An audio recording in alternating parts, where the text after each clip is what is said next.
Welcome into episode 51, the Josh Hendrickson Show. I'm Neil McCready, joined by Josh Hendrickson. Big news on the show today. Big news. 51 shows in, we finally have a sponsor. You know about this yet? I don't know. Okay, this is exciting. We are super excited to tell you that we're now being brought to you by the Quality Learning Center in Minneapolis. Call 612-702-4012. Inquire about daycare. They've been open for about 8 years. List of kids they've shaped. It's too long to even bother reading. It's open for daycare from 2 to 10 p.m. most days. Not all days, but most days. Quality Learning Center is a great place to learn important things, such as Islamic traditions, goat herding, and of course, spelling. Once they recover from the recent break-in that eliminated most of their records, they'll be right back to work. That's the Quality Learning Center in Minneapolis. Exciting news. It's amazing. I think, it's probably the largest sponsorship you've had. I mean, they must be incredibly successful. Oh, it's been great. It's been great. The playground is fantastic. You will love it when you send your kids to the Quality Learning Center. It's beautiful. It's an asphalt parking lot. It's beautiful. It's building looks a little bit like a prison. a little, or a meth lab, one or the other. Yeah, I don't know why everybody's picking on Tim Walz, governor of Minnesota. I don't know if you've heard about this. He was very nearly our president. He's not running for re-election. He's trying to really get to the bottom of some of the fraud in Minnesota. We're all looking for the guy who did this.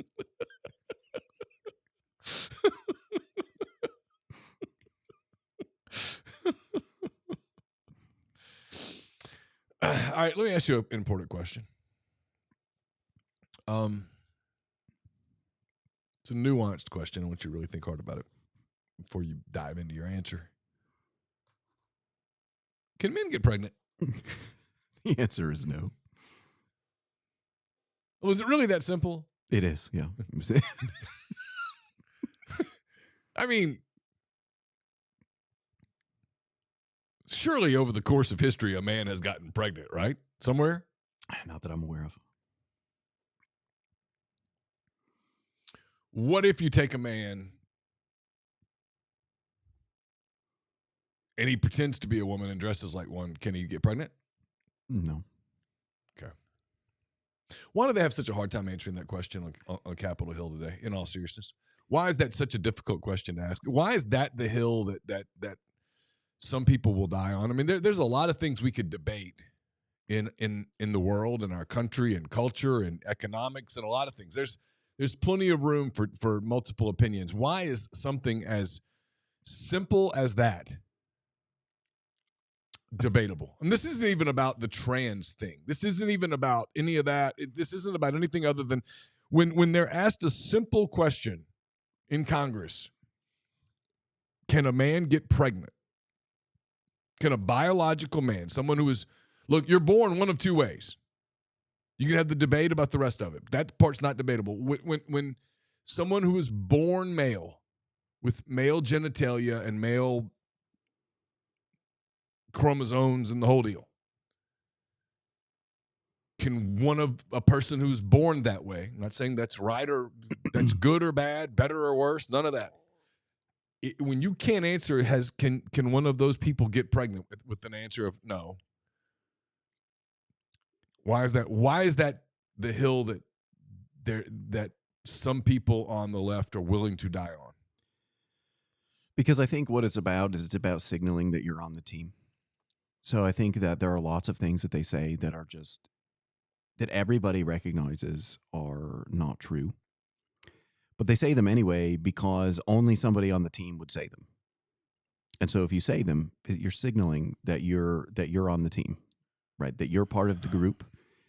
And as we've kind of discovered recently, like, there might be financial reasons to want to be part of the group.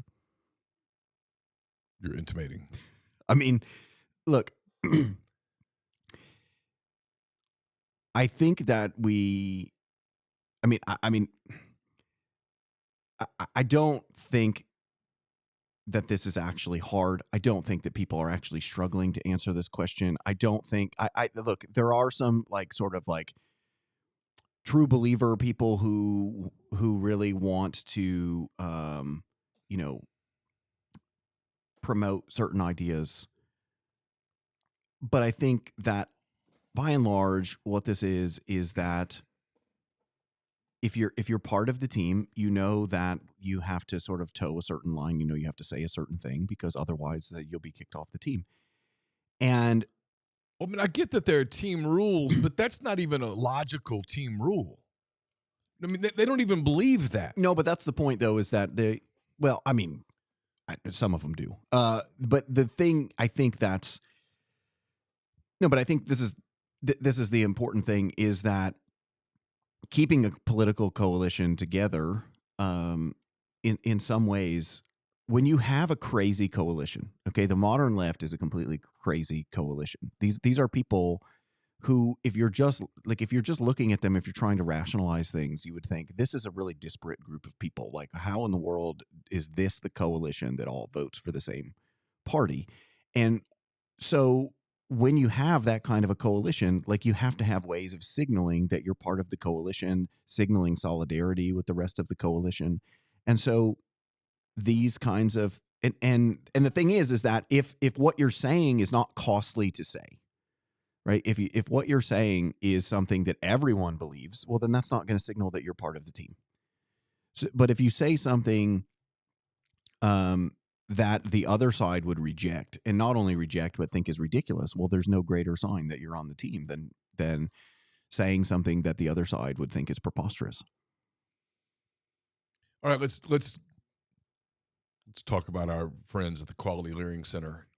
They became the poster child for what is emerging as a massive, multi-billion-dollar fraud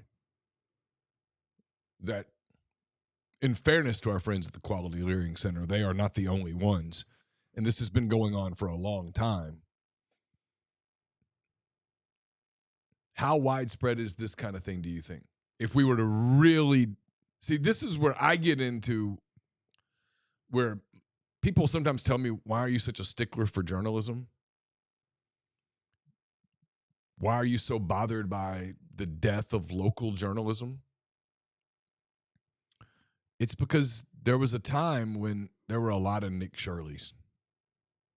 Nick Shirley's basically a young, enterprising reporter who now probably is fears for his life for exposing fraud that should really boil blood.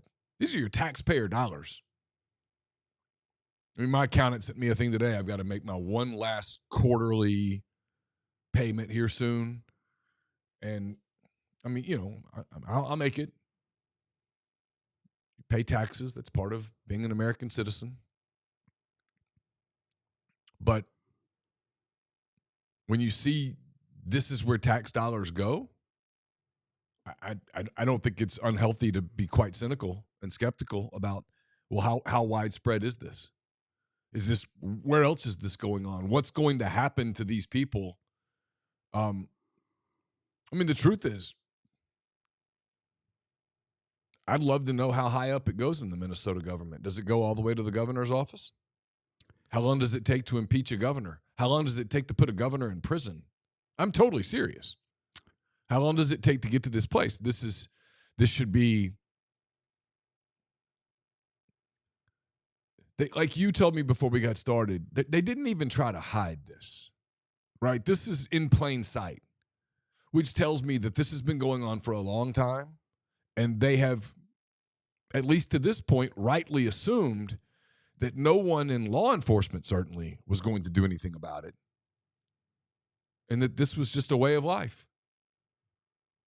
They got paid taxpayer dollars to pretend to have a child care facility. And that's what they lived off of. So in terms of how big it is, I mean, the Treasury Secretary of the United States has essentially said that he believes that fraud could be as much as 10% of all government spending, which would be enormous. Um, but I think the real story here is like, I think that we finally discovered why um, so many people were opposed to Trump in both parties. Because this sort of scam is a scam that cannot it cannot be blamed just on the people who have been identified as perpetrating the scam. So you can't just say, oh, this is just the Somalis. No. Right. Somebody has to inspect these daycares. Like they have a Department of Public Health or something like that in the state that's going to be required to go and check on these things. One would hope, right? Yeah. And so no person in that job is showing up and seeing children at these places. But somehow they're apparently passing whatever inspection that they have to go through, which means that the person who's showing up is probably having their pockets lined by these people who are receiving this funding. The other thing is that we know that a lot of these schemes, what's going on is that, the federal government sends money to the states, and then the state either disperses the money or the state sends it to the municipalities who then disperse the money. But then what's happening is that when you start looking at campaign contributions, you start realizing that the people who are getting this money from the federal government are then turning around and like donating to the campaigns of the politicians in their state and municipalities, which suggests that we've got like a quid pro quo situation here, right? Is that, okay, I need to get elected. I'm going to help you get this federal government money. In exchange for getting that federal government money, I'm going to expect your support, and I'm going to expect you to make contributions to my campaign. Now, it might not be that explicit. Like, I'm sure there are layers to this. I'm sure that, I'm not sure, because like this is so amateur hour that that maybe it is. Maybe there are just emails of people being like, hey, like, here's how you set this up, and and then just make sure you donate to my campaign. But the thing is that this. Well, someone had to tell the Somali people in this case. Exactly. Here's what to do. Yeah. Here's what to apply for. Here's what exactly what to say. We'll run it through. We'll get you your money. They didn't come up with this on their own, I'm guessing. No, that's absolutely right. It's like somebody had to tip them off to like, this is how that you get this kind of funding. But see, this is the thing, is what people haven't fully grasped, and I've been talking about this for a long time, is that there's some element of the system where we look at things and we go, why are things so crazy? And the reason that they're so crazy is that there are people who are profiting from them. That's why. We have all of these situations where we've got people. I mean, you see this across the board, because what has started to happen is that, like, I don't know, this like some state government or the federal government will say something like, oh, we're gonna allocate money to fight homelessness or something like that. And so, like, in the old days, if the city said, oh, hey, we're gonna allocate money to fight homelessness, what they would do is like they would build like a homeless shelter, and the city would operate the homeless shelter. What happens today is that you have states who are allocating money, or they're getting money from the federal government to allocate for specific purposes, and then you see what they do. So they'll have this program that's like, oh, we're going to like reduce homelessness, or we're going to provide daycare services or something like that. And then what they really do with the money is they take the money and they give it to like some NGO.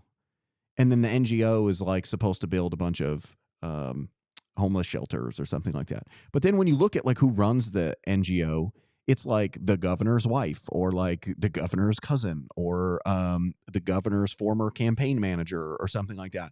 And then these people are skimming off of the top.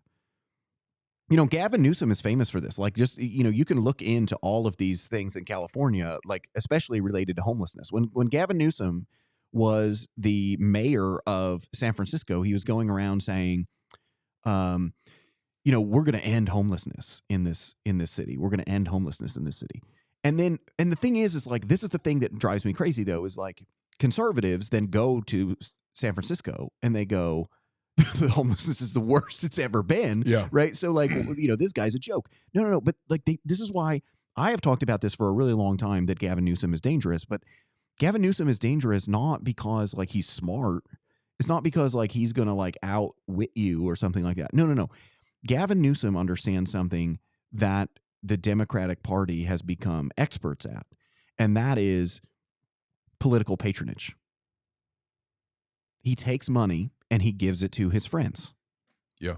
And then his friends turn around and repay the favor by donating to his campaign, by publicly supporting him, by doing all of these things. And then he supports them by then giving more money. Like, I mean, you hear this all the time, is like California was going to start this high-speed rail, right? That was going to run along California.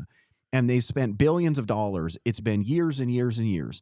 And they basically have a train that goes well, they don't have a train. They just have some tracks that go nowhere. They have like right? a few miles. Yeah, it's like a couple miles of tracks. Yeah. But the funny thing is like when you talk to the politicians about this, they'll say things like, no, but you don't understand. Like, yeah, we didn't get, we're not on schedule, right? But like, think of all the jobs that have been created. Think of all of the stuff. And what they're really saying is, think of all the money that I gave to people who will vote for me. Yeah. That's what they're really saying. Yeah. And so what has really happened is, and look, I'm saying the Democratic Party, but I'm going to get to the Republicans in a minute. The Democratic Party, they're experts at this. They're experts at because what they do is the entire administrative state operates this way. The way, so people talk about, oh, Congress is broken. Congress never passes any laws. Congress never does this. Congress never does that. No. Congress is not broken.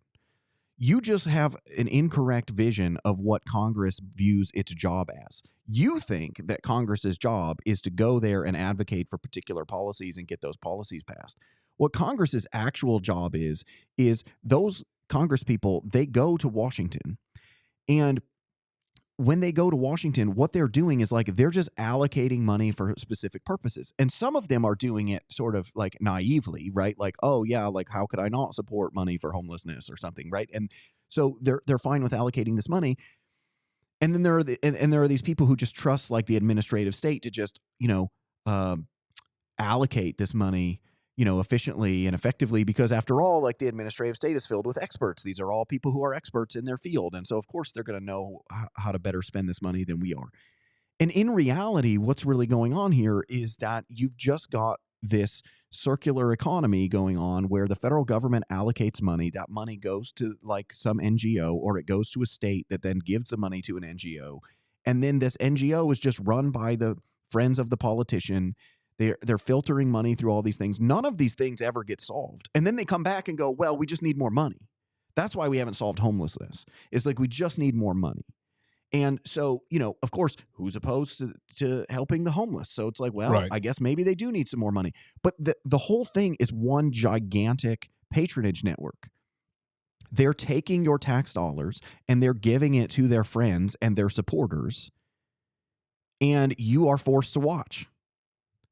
That's what's going on. And then their friends and their supporters turn around and they reward them with their support and campaign contributions. And so this is how they operate. It's just an endless circle at that point.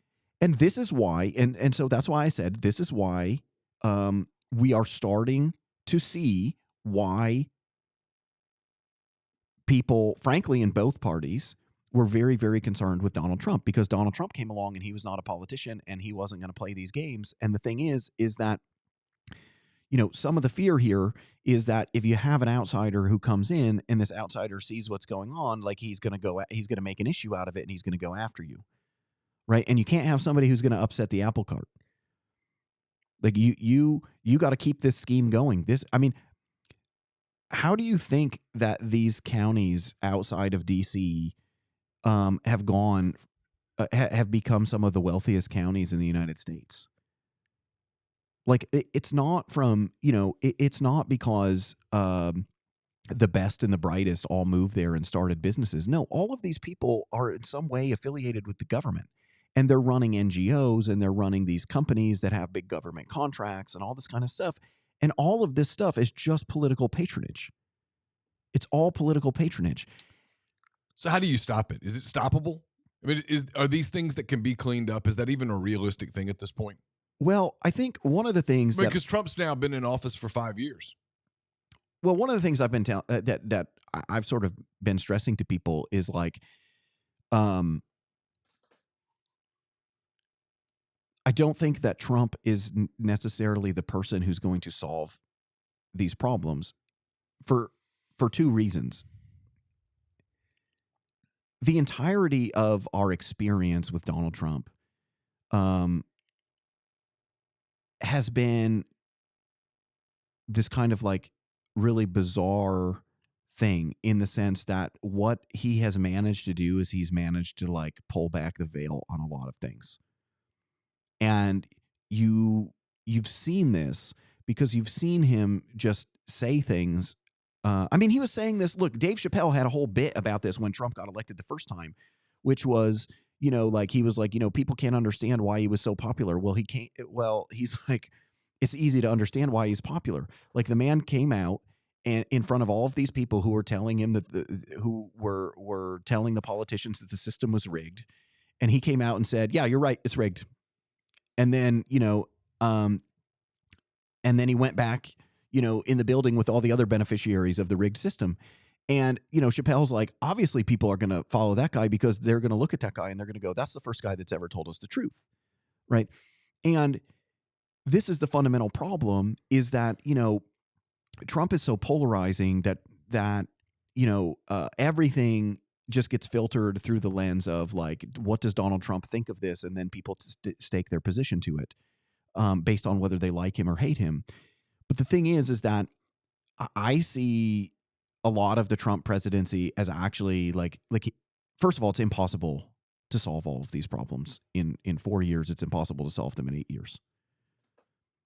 Like we're talking about like this is going to take like an actual like decades long project of retaking the institutions and shutting down the institutions and going through these things and so but and in the cyclical nature of our political system, that's impossible. Well, the thing is that you actually have to shift. You have to not only be able to execute on these things when you're in office, but you also have to move. I hate this term, but you have to move the Overton window, right? Like what does that mean? So it's like there's this, there's this frame of things that like we sort of talk about, right? And the left is very, very good at shifting that frame towards what it wants to talk about, right?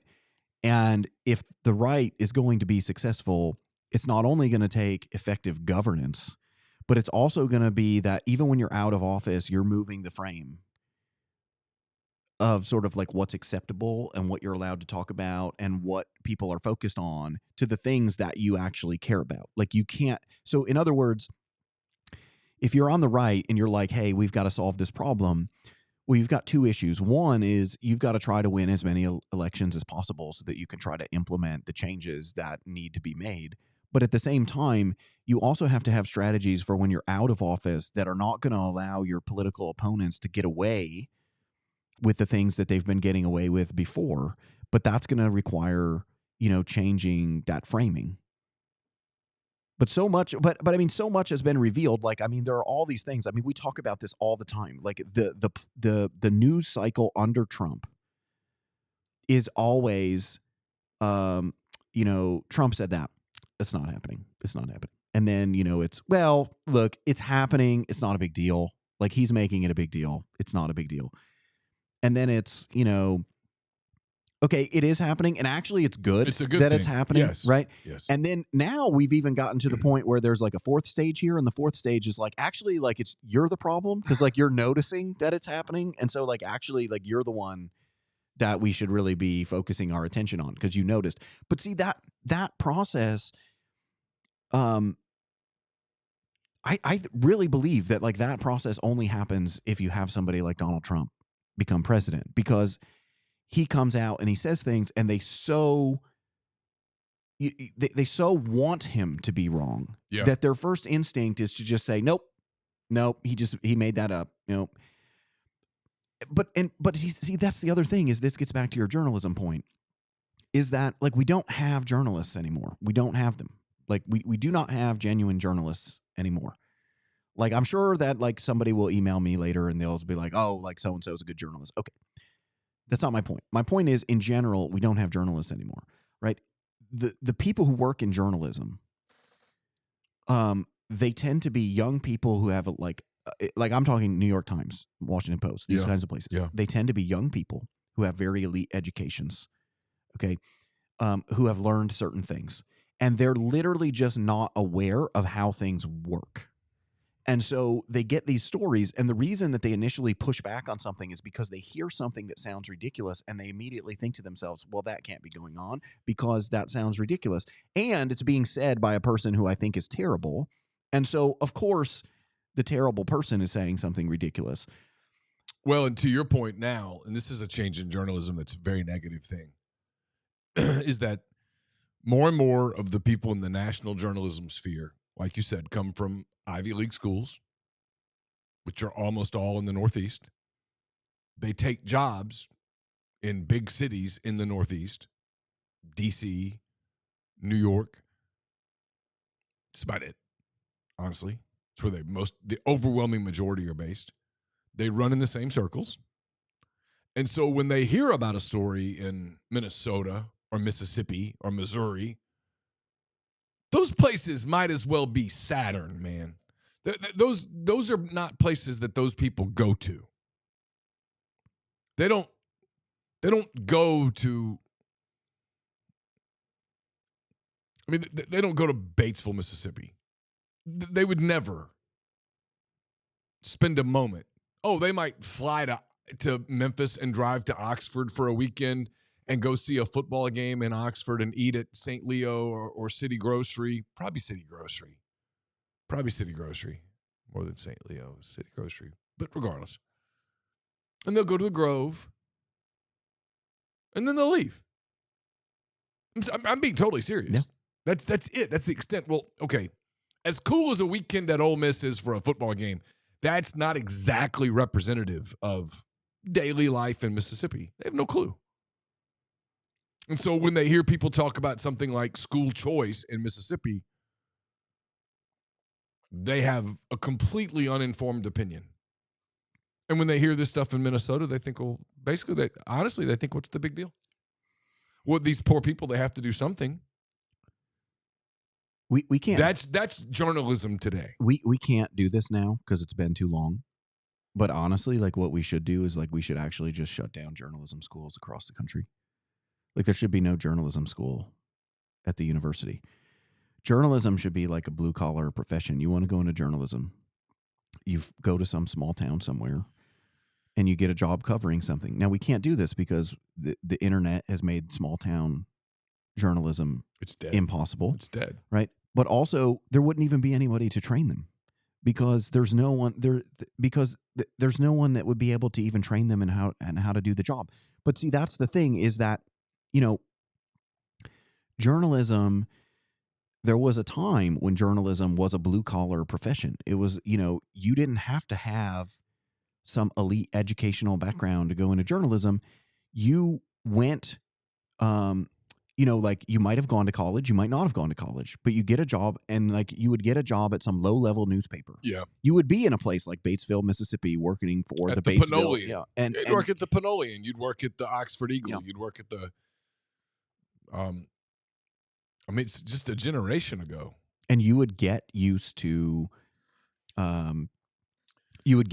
covering things. You would develop sourcing. You'd go to city council meetings. You'd go to board of supervisors meetings. You would literally, this is how I started in journalism. You would go to those meetings. They were boring as hell. You had to make yourself listen. Decisions were being made that impacted people's lives. After the meeting was over, you'd stay and you'd ask clarification questions.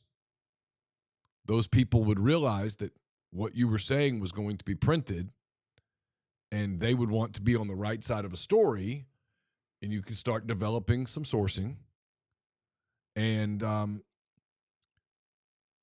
the responsible people in the room would want you to get it right because they wouldn't want to answer 52,000 phone calls the next day. So they would take the time to explain to you, now here's what this ordinance really does. And they'd give you quotes and you'd write it. And over time, the good would be separated from the bad because people that would have communication skills would move to a bigger paper and cover the same thing just on a bigger scale. And before you know it, those people were working their way up into, covering politics or covering the Supreme Court or whatever. And the people that by the time they got to these big jobs, they had reporting chops. They knew how to develop sourcing. They knew how to write. They knew how to write nuanced. They knew how to try to get both sides of a story. There's a story in Oxford right now that just affecting my neighborhood. There's no one to report it. No one. It's about, an asphalt plant. I literally live in this neighborhood. I'm on the homeowners association. I have no idea what's going on. No clue. Don't know who to believe. There was a time when that wasn't the way. That ship has sailed. But that's also what's enabled this is I think that like the reason that some of this fraud is just so blatant and obvious is because there isn't anyone who shows up at their door to ask them questions. There isn't anybody It's literally what Nick Shirley did. Yeah. There's nobody who's following leads that they got and trying to figure out what's going on because local journalism is dead. And so, but that's the thing is that you've got all of this going on and that's the way that they're able to get away with it. They're able to get away with it because there aren't people who are looking into it. And now here, part of the problem is that the government is just way too big. It does way too many things. It spends way too much money. Okay. The other reason though, is that like, here's the other thing is there's a bigger picture thing here too, is like, this also touches on another thing that we like to talk about, which is that one reason why this is an issue is because the United States government has like an insane borrowing limit. Like the dollar is the global reserve currency. The U.S. Treasury Securities global reserve asset. There's all of this demand for our debt out there. And so in a country where you didn't have those circumstances, like you would actually start bumping up against debt constraints. Like you would be spending too much money and then your borrowing costs would start going up and then you would have, and then people would start digging into, well, what are we spending money on? What can we cut? What can we do? But we live in a society where you don't have to make those hard choices because we can just borrow more. And by we, I mean the United States government, not you and I. The United States government can just borrow more money. And so because they can borrow more money, like no one is it has to make those hard choices. Nobody has to look too critically at what we're spending money on because what difference does it make? Like we can borrow tons of money at very, very low interest rates. And so who cares? So are you surprised that, certainly there is outrage in Minneapolis, Minnesota about this.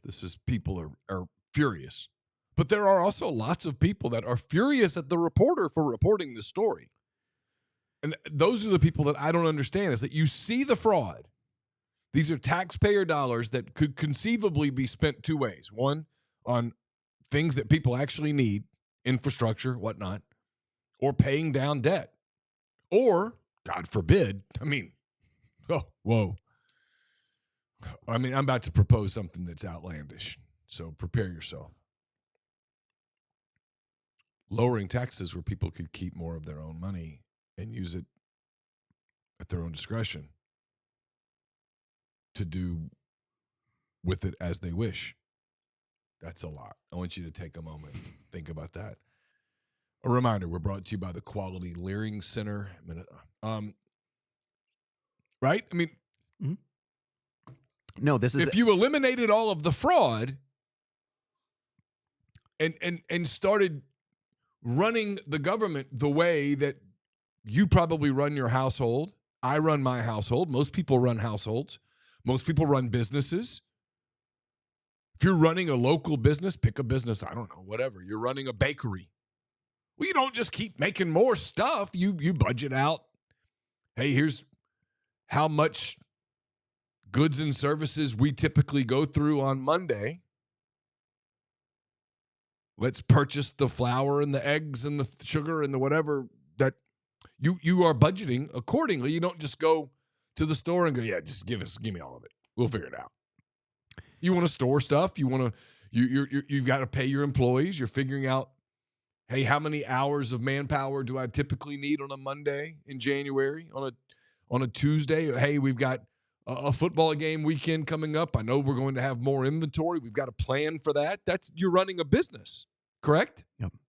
I mean, I was talking to Lee Harris, right? Lee runs Funkies, which is an actual sponsor of MPW Digital. Great place to go. Ole Miss basketball tonight. If you're watching, go watch at Funkies. Basketball again on Saturday. The Rebels out of town all weekend. Go to Funkies, grab a slice, grab a daiquiri, watch the Rebels. Make sure you tell the people at Funkies that you heard about them here on MPW Digital. I was talking to Lee the week of the Tulane playoff game, and he was talking about that game was December the 20th. And I'm getting to a point, I promise. He was talking about, hey, this is kind of an unknown. We've never hosted a playoff game in December. I don't know how much inventory I need. I know what I typically need for LSU coming to town, Alabama coming to town, Auburn coming to town, right? He knows what he needs for double-decker weekend for the most part. You know, right? Might get one year's a little different than the other, but for the most part, you can budget. He's like, I don't know what to do here. Do I just load up? Do I run the risk? What do I do? It was interesting. The government could run that way. We choose not to. No, we have no fiscal constraints. We have some of the dumbest people in office. And that's the thing, though, is that, see, this is the thing, is that the system, when people are like, look, our system is failing, like we've got these like where are all the good leaders, where are all the good politicians, where are all the people who, you know, would look out for this stuff? Like, what they don't understand is, like, one of my favorite economists, Armin Alshin, like, somebody asked him once, like, you know, what do economists do? And he said, it's very simple. You tell me the rules, I'll tell you how people are going to behave. And in our political system, it's easy to understand how people are going to behave. If you are like a productive member of society, there's no point in you going to Washington. Like, if you're incredibly successful and you're a productive member of society and you could make lots of money in the private sector, why would you ever go to Washington? Like, you don't need to go to Washington. You know who needs to go to Washington? The people who need to go to Washington in the current system are the people who are the grifters, the people who want to just take and take and take and extract as much as they can, because this is their only path to wealth and prosperity. Like, they don't have these opportunities. When they go back home, like, they're not going to have some opportunity to be incredibly successful. They're not going to create a business. Right? No, these people. Right. And so that's the thing, is like, once you have the system, then it attracts those kinds of people. And I think that when people look at the dysfunction of Congress and they look at the dysfunction of the political parties and things like that, I mean, you just see that, like, there are so many of them that are just on this train. That's what they're doing. Like, that's what they're there for. That's how they're getting these rewards. This is one of the it's not all, it's not all stock trading, the way that they're generating all of this money, right? Like, but the stock trading is sort of like the canary in the coal mine thing, right? Like, now you can see that, like, this is going on a wide scale. Like, the immigration thing, like, one of the things that we've talked about on this podcast is that one of the things that people were kind of ignoring is the profit motive behind all of this immigration stuff.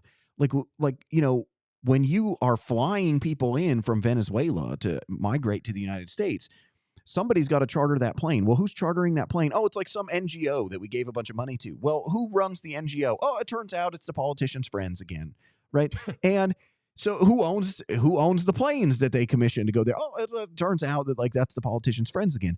When they relocate these people to a particular community, then they're renting these buildings. And who are they renting buildings to? Well, it's like the mayor's best friend, or sometimes it's actually just the mayor.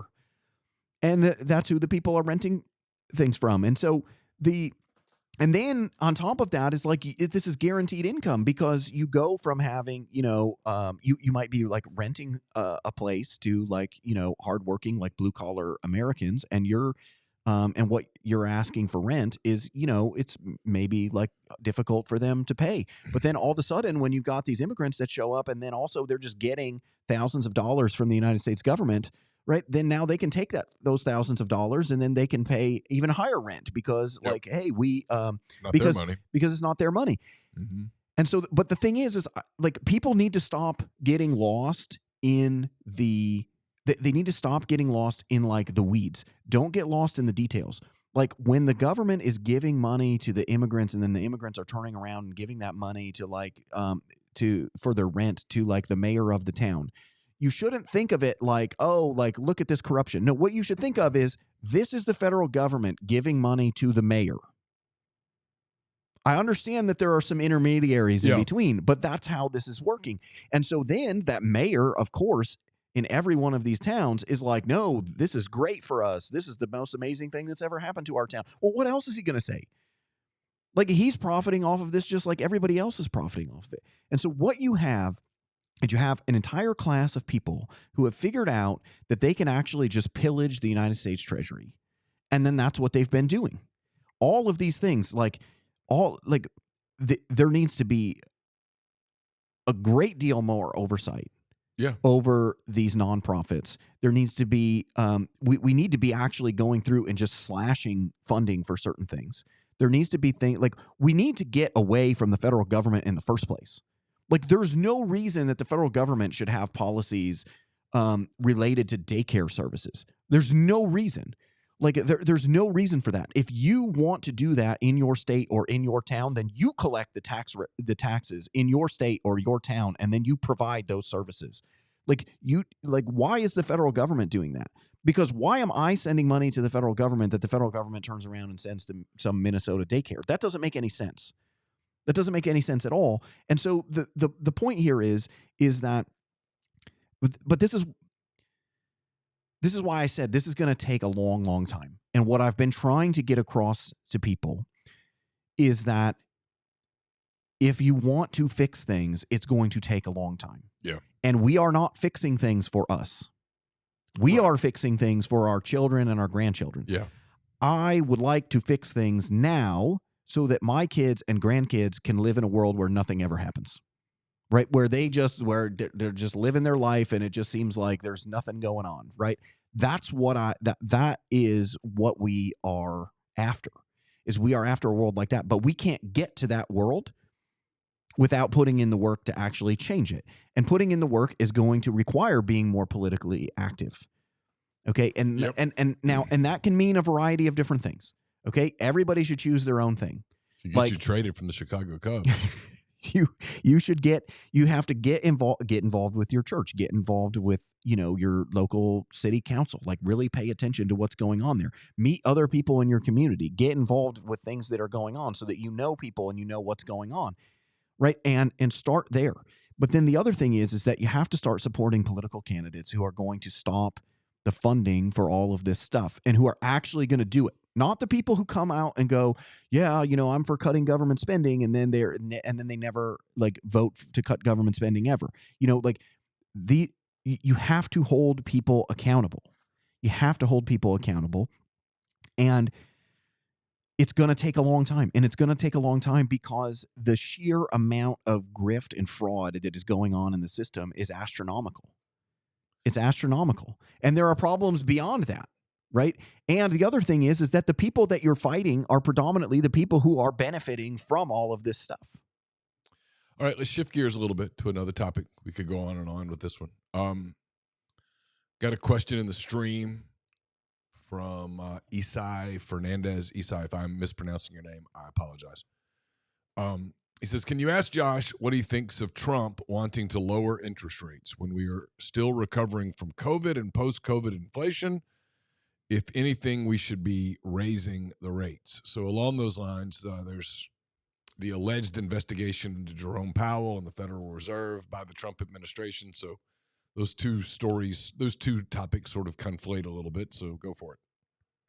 So I think the question is like where we are in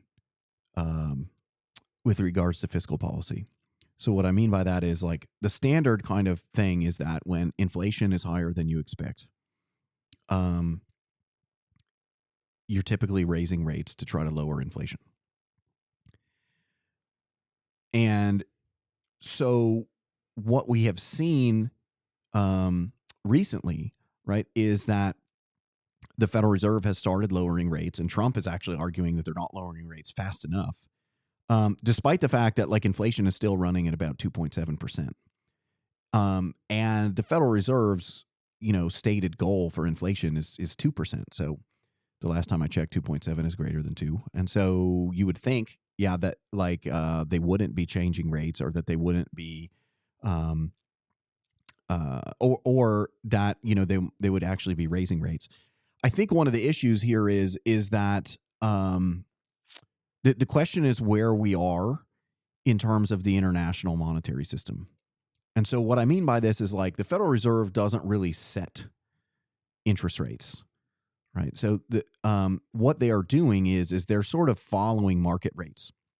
The way to think about it is like the Federal Reserve is setting a interest rate, but there's some sort of like natural rate that kind of exists in the background.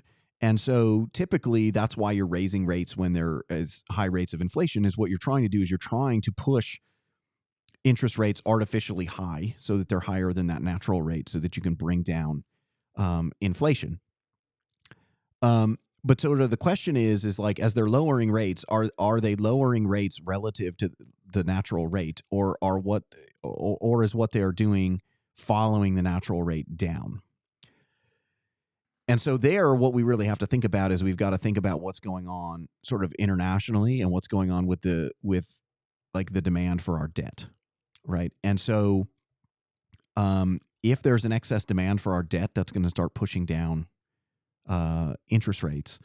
And so then the Fed would have to follow. There are other things domestically that some of the people at the Fed have been pointing out would be sort of disinflationary. And so they're arguing that they have to lower rates because like those things are going to naturally bring down inflation. And so which effectively means that interest rates are too high. The Trump administration wants to bring down rates because they look at this and they're fundamentally looking at it entirely in terms of the interest cost on our debt. And so we've talked about this many times, that like the third largest expenditure of the United States government is interest payments on the debt. It's even more than what we pay for national defense. And it's probably not efficient. Well, no, and it's a sign. It's a really bad sign for the sustainability of your debt. Yeah. You can't. Your number one. I mean, like, just think about this. As a household, like if your number one expense, if your number three expense every month is interest on the debt that you have, okay, then you're not in a good financial position, and bad things could potentially make things much, much worse. Yeah, you're not much adversity away from disaster.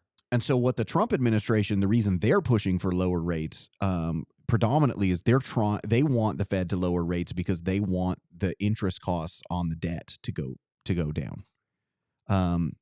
And so they're essentially arguing that, we should be creating more liquidity in the economy because we are the global reserve currency. So as we create more liquidity in the economy, that liquidity's got to go somewhere. And where's it going to go? It's going to go to U.S. government debt. At least some portion of it's going to go to U.S. government debt. And then in which case that's going to drive rates down. And then also I think that, as it drives rates down, then that makes borrowing costs easier, or it makes borrowing costs lower, which makes, financing our debt easier. And so I think that's why they're pushing for it.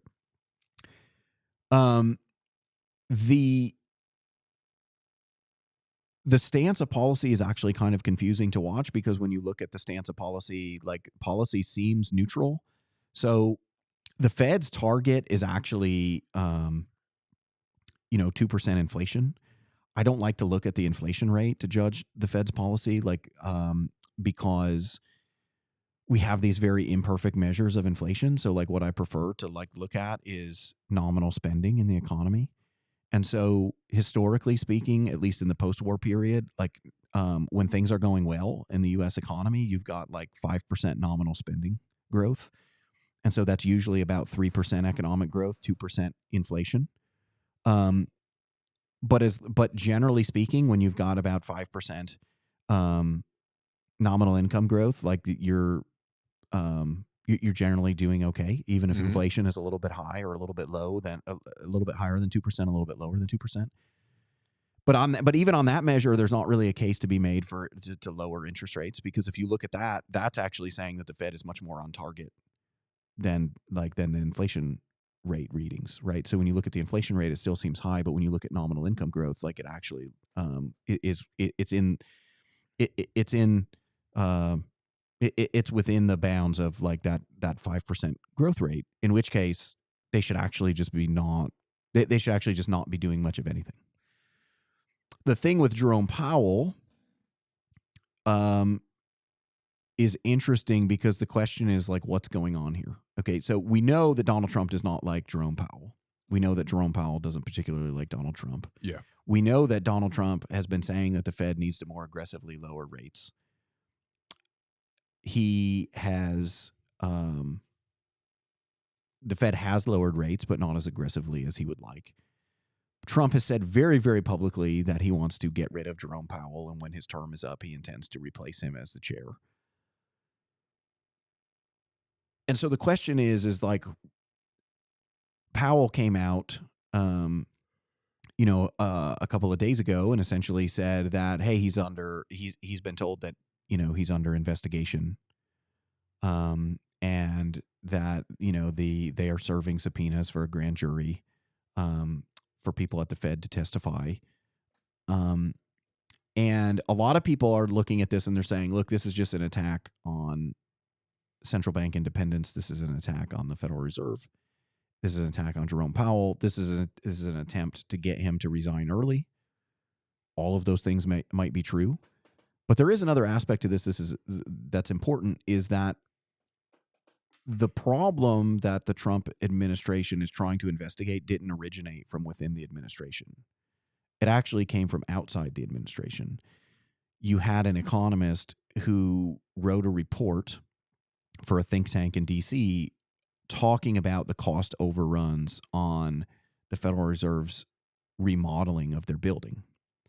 And he went through and so this economist went through and he sort of systematically talked about, like, what things should cost and what they're actually spending, and then comparing those costs to like famous other buildings that have been built, like the Palace at Versailles and things like that, right? And he's basically saying that, like, look, the Fed is spending extravagantly, right?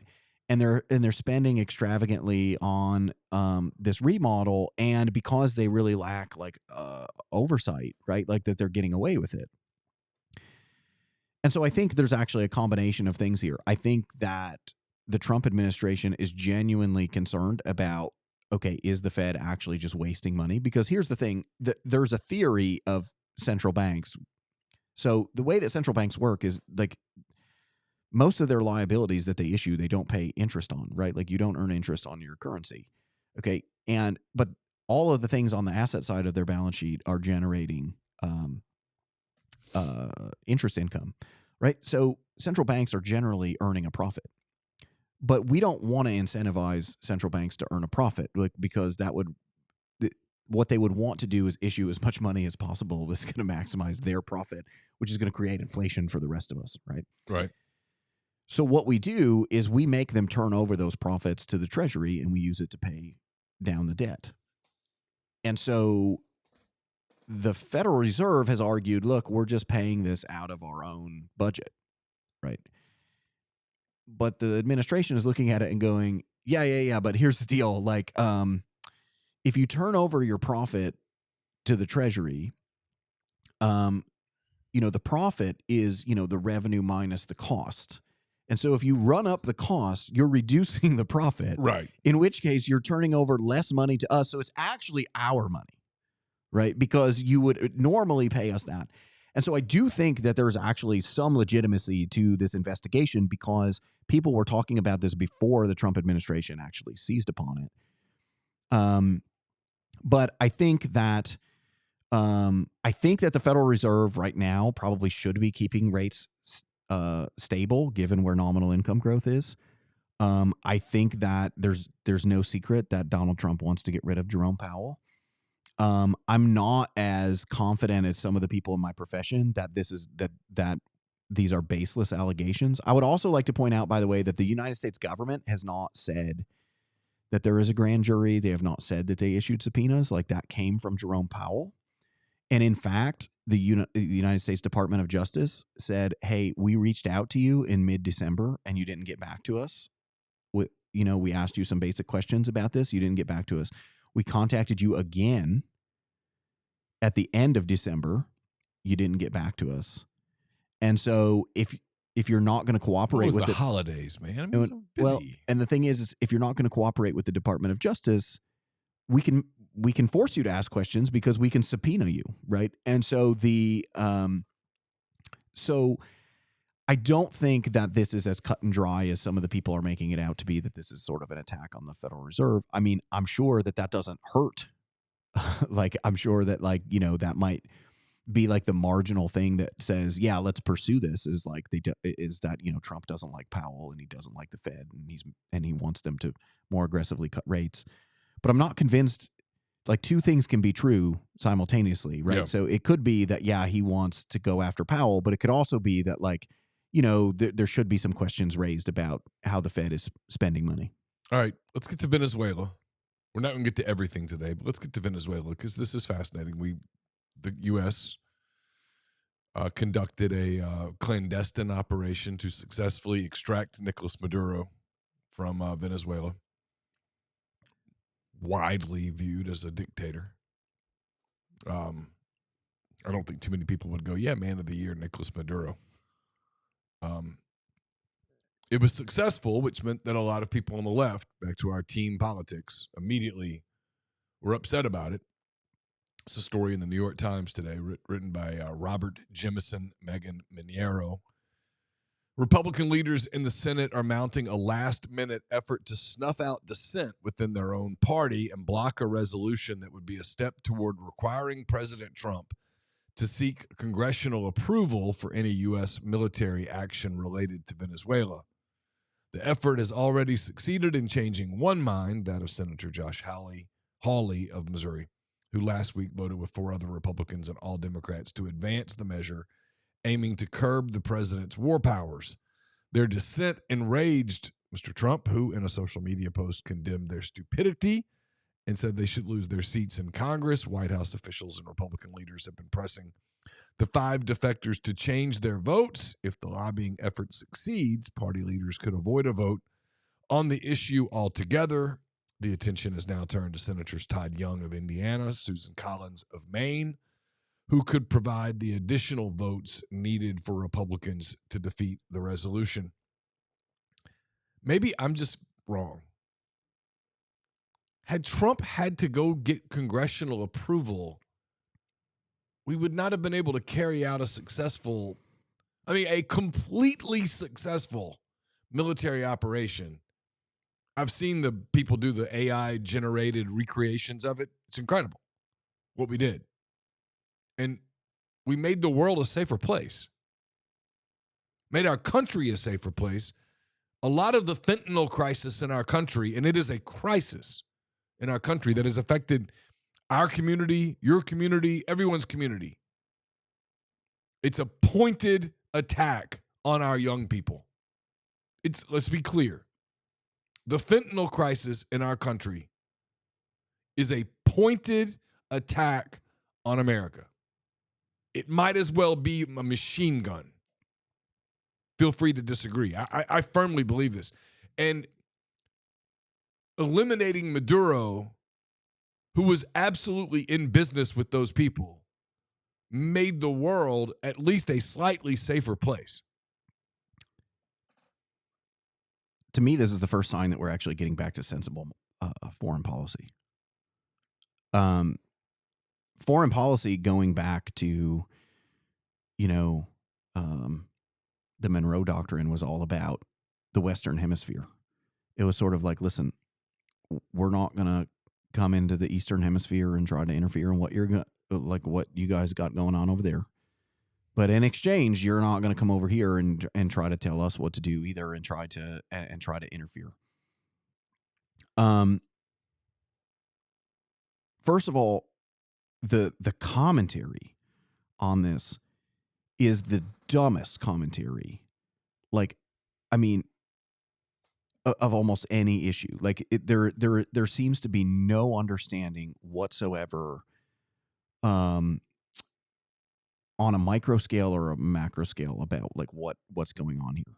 Okay, so first of all, China and Russia, and even Iran, right? They have been supporting the Maduro regime. Okay, Venezuela has tons of oil. They have tons of minerals. Okay, and those countries are there for that purpose. They're not supporting, like, yes, like they're supporting Maduro because he doesn't like us, but they're also supporting him because they're getting these things in Yes. exchange for that support. 100%. The other thing about it is that some kind of operation like this with Venezuela is long been overdue. When you have, I mean, I'm sorry, but like if we're thinking about foreign policy, if you have companies that show up and they operate in another country, and then one day somebody comes to power in that country and just says, hey, all this stuff that used to belong to you, it now belongs to me. That's legitimate grounds for military action. Yeah. That's a violation of your property rights. You had this agreement. The agreement was that you were going to be able to operate your business here, that you were going to be able to buy this land, you were going to buy this equipment, you were going to set up this entire apparatus. And you have an entire farm that you've built, and everything done, and they walk in and one day just go, in that one day say you're going to give it all to us or we'll kill you, and they just take it. So first of all, when these are American, you had a choice. Yeah, you could not give it to them and they'll kill you and take it. Well, and so here's the thing: is that this is we talk about foreign policy all the time. It needs to be in America's interest. Well, it's in America's interest when they're expropriating property from U.S. citizens and U.S. companies. Like, that's entirely within the bounds of U.S. interests. And so they should be getting involved. Instead, we've done nothing. And we've done nothing because we've been focused on all these other stupid conflicts for the past 2 decades, right? Like, we didn't have time to deal with Hugo Chavez because we were over, trying to deal with Saddam Hussein and trying to fight an endless war in Afghanistan. And we see how those things worked out, right? And so part of what the Trump administration is trying to do is it's trying to realign foreign policy with older principles of U.S. foreign policy, which is, no, we're in charge of the Western Hemisphere. We're going to protect our interests in the Western Hemisphere, and we're going to prevent people from outside the Western Hemisphere from coming over here and interfering in our affairs. But there's also a bunch of side issues here, okay? So partially this is about Venezuela, but partially this is also about Cuba, right? One thing that people don't seem to understand is that drone warfare is now a thing. Drone warfare is so important now that Cuba is much more of a threat than it was in the past. It's much more of a threat because launching drones from Cuba that are capable of carrying out operations in the United States would not be that difficult. Okay. Cuba is allied with all of these same people, including Venezuela. And so one of the things about getting rid of Maduro is that what you've ended up doing is now you've surrounded Cuba and you've isolated them. Okay, now they don't have friends in the Western Hemisphere, and you're surrounding them because they know that you're involved in Venezuela. Okay, so you're going to have some presence to the south of them, and then you're also going to have some presence to the north of them, in the United States. And so they're now surrounded, and at the same time, they're isolated. This is incredibly important because Cuba essentially provides intelligence to Venezuela in exchange for oil. Well, Venezuela is not going to be supplying them with oil anymore. Okay, so now that's going to fundamentally harm Cuba. You have these issues where these things are in the United States' interests, right? Like, strategically speaking, these countries are way more important to us than Ukraine and all of these other places. Yeah. Right? Yeah. The other thing that I think that and here's the other thing. I think the other thing that's going on here too is that every couple of decades there is a new country that um that provides like resources or labor or something like that sort of aids in trade, right? And that for the past couple of decades has been China. We're trying to detach from China. So the question is, what is the next country that's going to provide resources and labor and things like that in trade? Well, if you look at if you just look at the globe, you would think that actually somewhere in like Central and South America might be that place, right? That might be the place of the next few decades where this comes from. Yeah. Which means that you want to actually exercise power over the Western Hemisphere and that you want to keep other people out of there because you want to have good relations with whatever country that turns out to be, whether it's Venezuela or some other country. But then but you also want to prevent your enemies from being allied with that place, right? And so there's an issue there. I think that you have so many different moving parts here that like the commentary is so dumb. Like the commentary is so focused on like, did we have the legal authority to go do this? Did we, like, is fentanyl really coming from Venezuela? Like all of these conversations. The ridiculous conversations And absurd. They completely miss the forest for the trees. And also not only, and it's worse than that because like some of these questions it's like, look, the United States has a criminal indictment of Maduro. Yeah. Okay. Yep. They have a criminal indictment of Maduro. You are allowed to go get this person and take them to court. Like you are allowed to do this.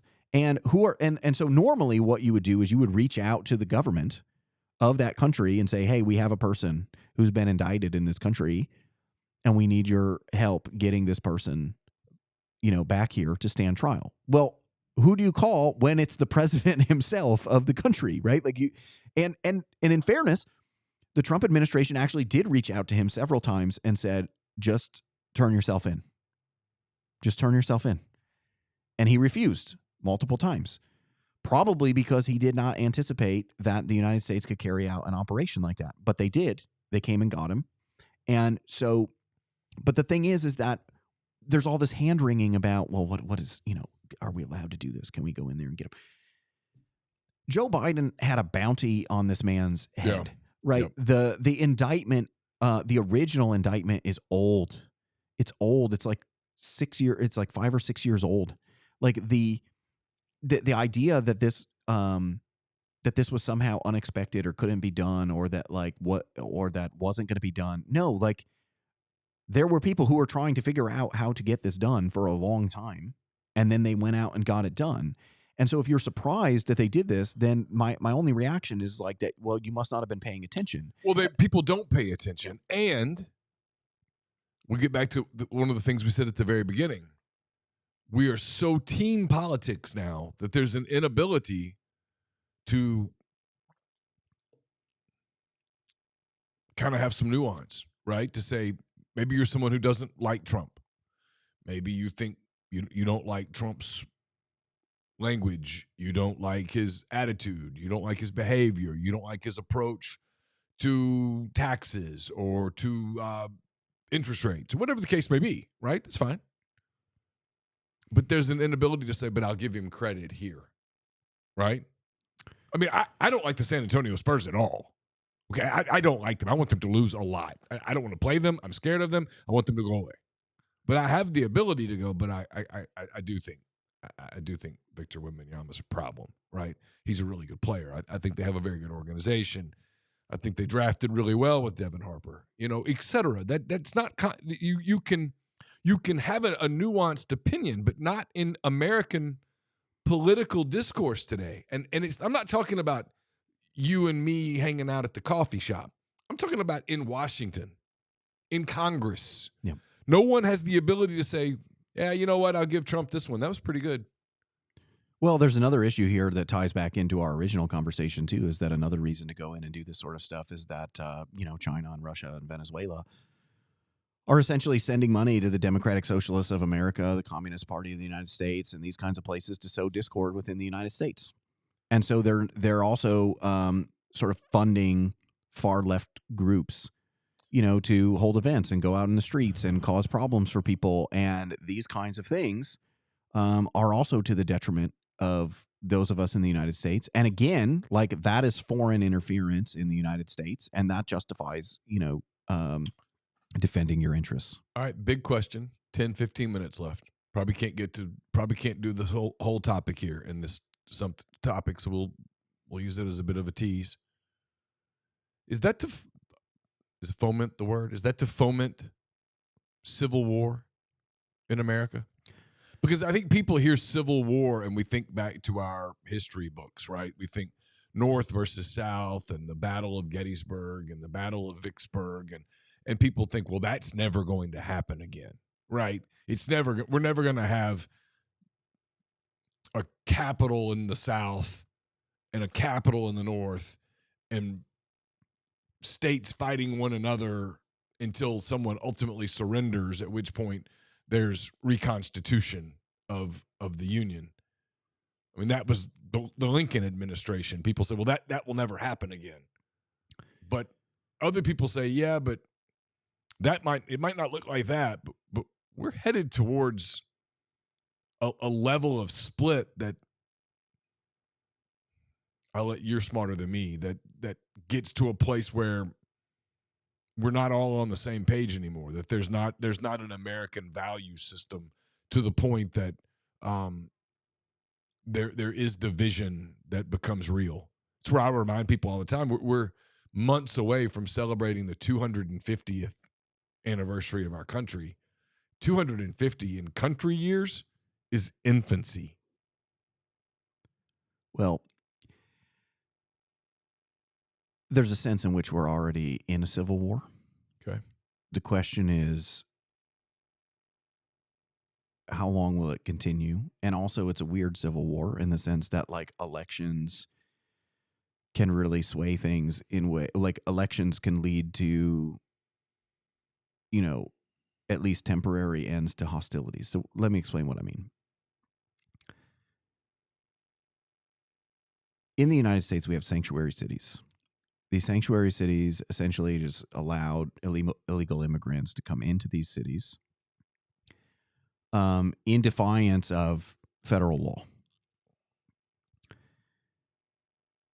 If you watch the news, these sanctuary cities are all the places where you see the news covering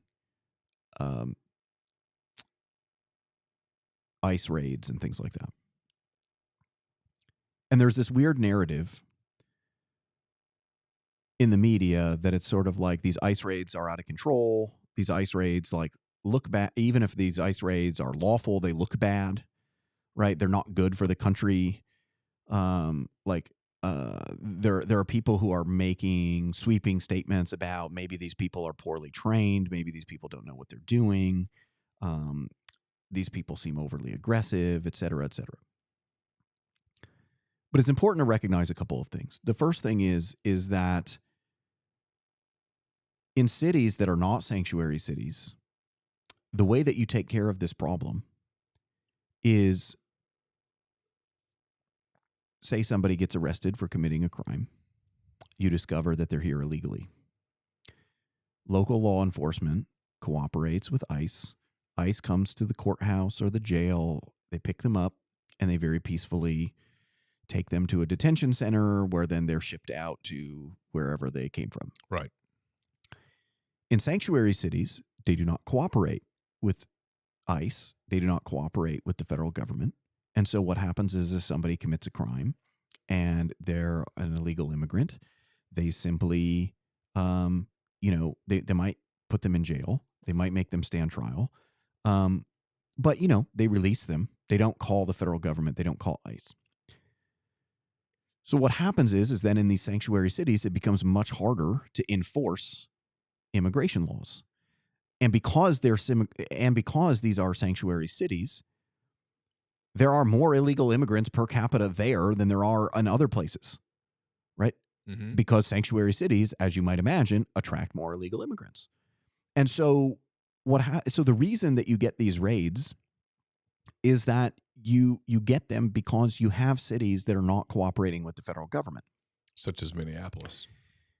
And the other thing about this that is interesting and that I think people need to pay more attention to is, and this is why I say that, we are sort of, we appear to be in something like a civil war, just one that looks very, very different.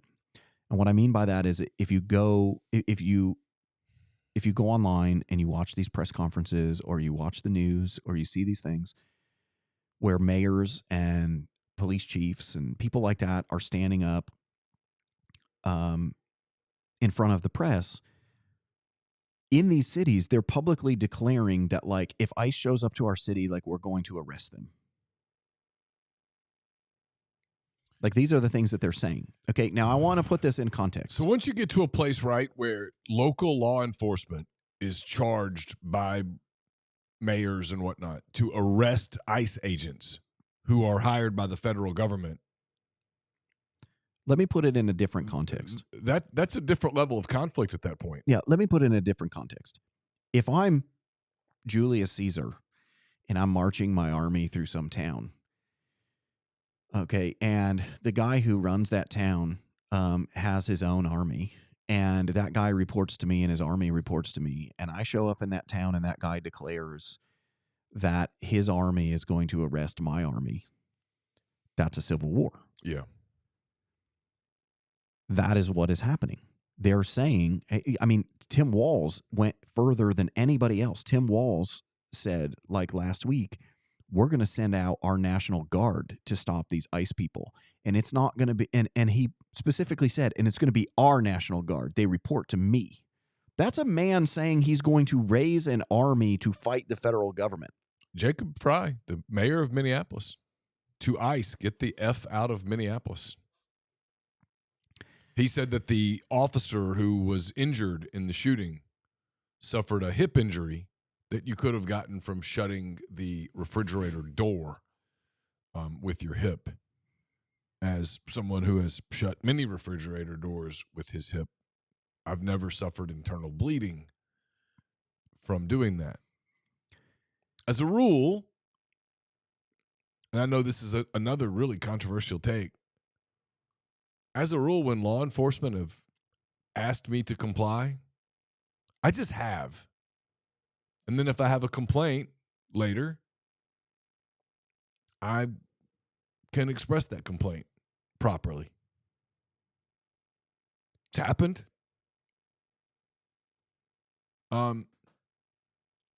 This language, the rhetoric, is completely out of control and is headed towards a very violent place.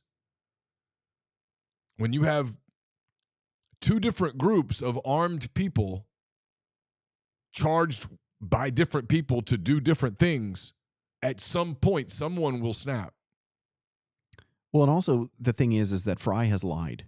So one of the things that Fry has said is like, look, we're not opposed to letting them do their jobs, but like, if there's somebody who's committed a crime, like we'll gladly like turn them over to them or something like that. But they're not doing that. That's a lie. Like they're not doing that. When they commit crimes, they're not turning them over. Right. They're not making it easy on these enforcement officers. And so the thing is like, look, it doesn't even matter what side you're on this. Like it doesn't matter. The important point about all of this is that we're very, very close to the point of no return.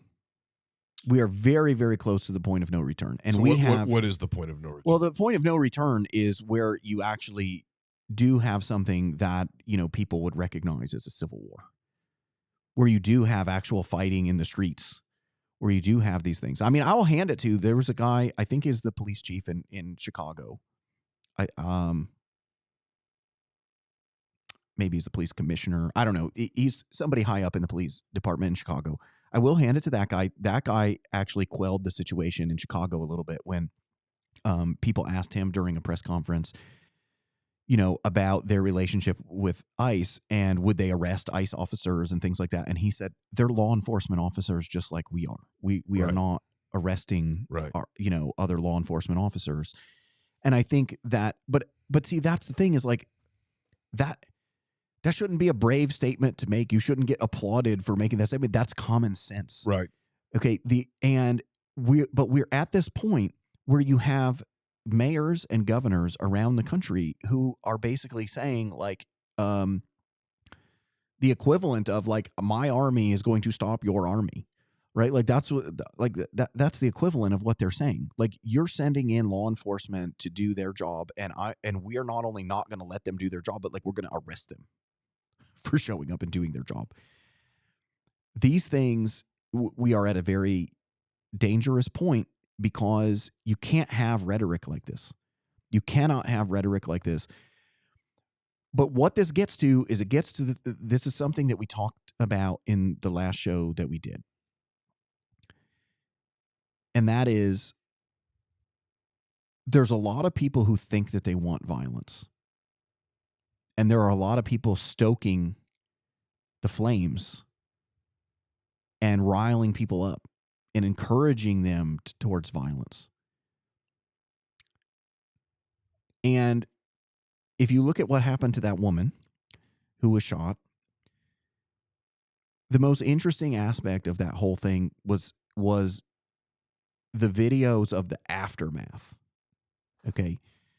Because you could hear people sort of in shock. Now, you would naturally be in shock if you just saw somebody get shot, but they were in shock in a way that made it seem like none of this was real life, right? Like you hear one person yell, I can't believe you have real bullets. Right. They're law enforcement officers. They always have real bullets. Yeah. Like, what are you talking about? Right. But that's the thing is that, and look, I blame the left for this because in fairness to these people who are going out and doing these protests and getting themselves in trouble and getting themselves killed, in fairness to them, the lesson that they have learned over the past several years is that actually you can go out and you can harass cops as much as you want and you can make an ass out of yourself in public and you can harass them and you can yell at them and you can do lots and lots and lots of things and they will never prosecute you. Even when you cross a line, they will never prosecute you. They will always, in these blue cities, they will always just let these left-wing agitators, they will just let them go. And so they have created a situation where they're getting people riled up. They're encouraging people to go to these kinds of things. They're encouraging people to get involved. They're encouraging people to obstruct justice, like in public, on camera, right? And essentially, with a wink and a nod, telling them, look, like nothing's going to happen to you. Like we control the city, right? You're not going to get in trouble. Well, here's the thing. That's true if you're charged with like obstruction of justice or something like that. Like they can say, we're going to drop those charges. It wasn't really that big of a deal. It's not worth prosecuting. And maybe there's some differing opinions on what really happened here, and we don't want to litigate this whole thing or whatever. Okay, but when you get shot, that's the end. Right. There is no coming back. Right. Like you're now dead. So that's not so there's no one coming to save you. That's not like it's over. Like you've been shot. And this is the thing that is tragic about this is that when you treat people like that, your own people, because these are people who are being, encouraged to go out there and they're not being told about consequences of actions. They're not being told about these things. They're not. And these are people. We mentioned this last time. The fact that the first victim in these kinds of things was a woman is not surprising to me. And the reason that it's not surprising to me is that women don't, I'm generalizing, okay? Women don't grow up, outside of extenuating circumstances like an abusive husband or father or something like that. Right. Women generally do not grow up in an environment where violence is ever really a threat to them. Right? Like little girls playing together, like it never ends in a fist fight. I've never seen a group of little girls in a fist fight. You can see 5-year-old boys. Carson got in trouble at fist fight. Oxford High School once for videoing a fight between two females, but they weren't little girls anymore.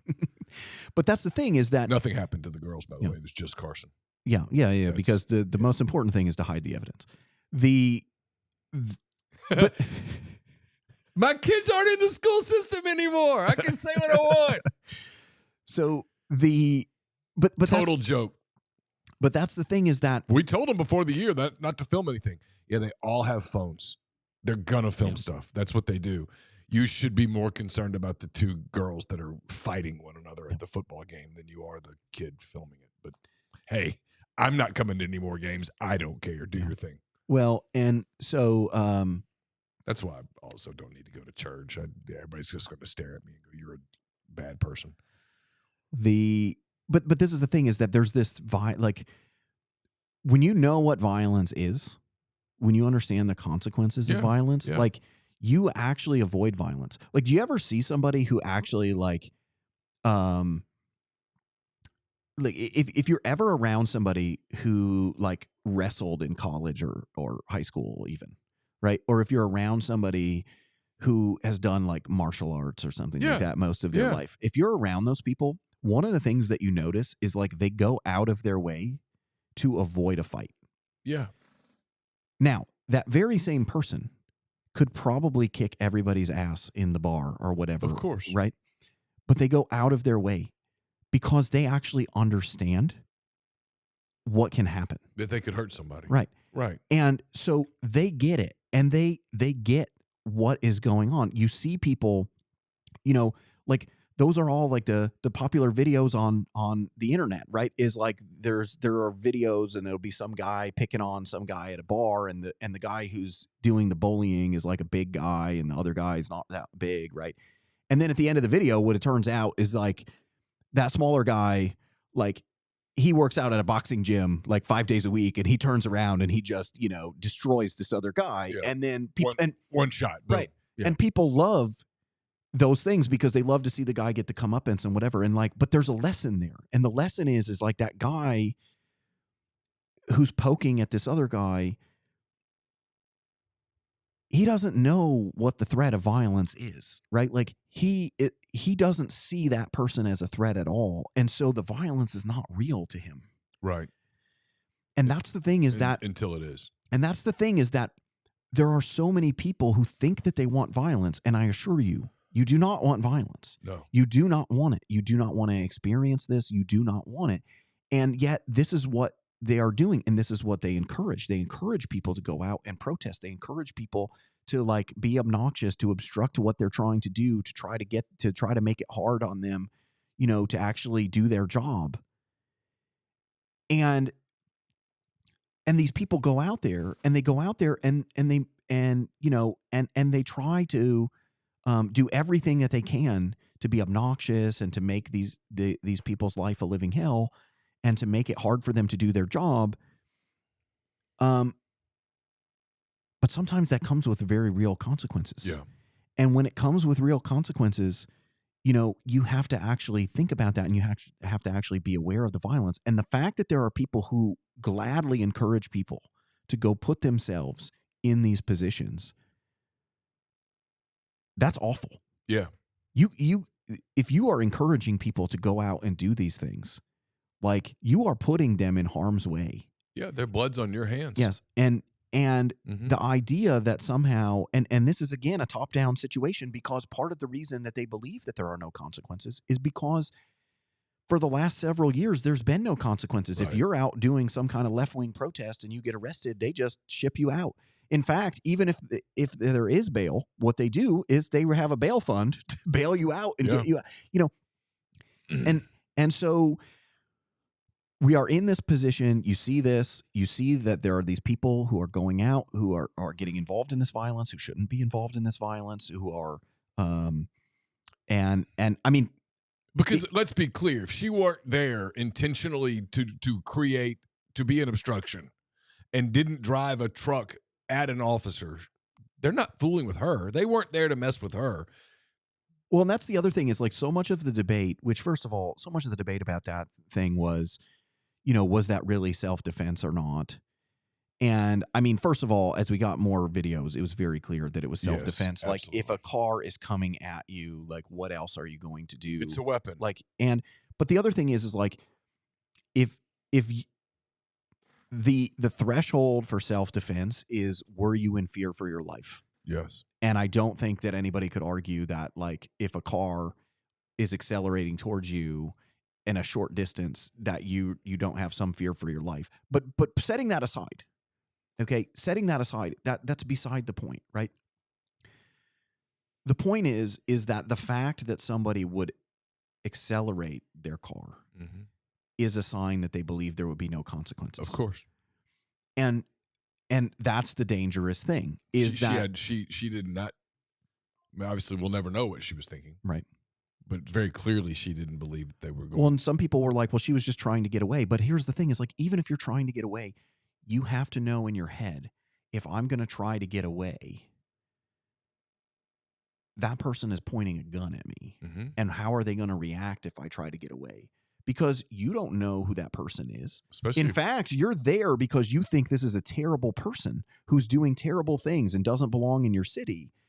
And you're going to trust that but you're going to trust that person when you try to flee, that they're not going to do anything stupid.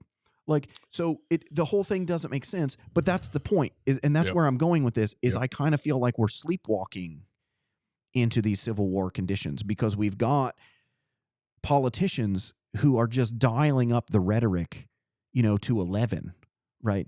And that's the other thing. Like, I want to point this out. Look, I like to swear as much as the next guy. Okay, but when the mayor of Minneapolis says, get the F out of Minneapolis, Mm-hmm.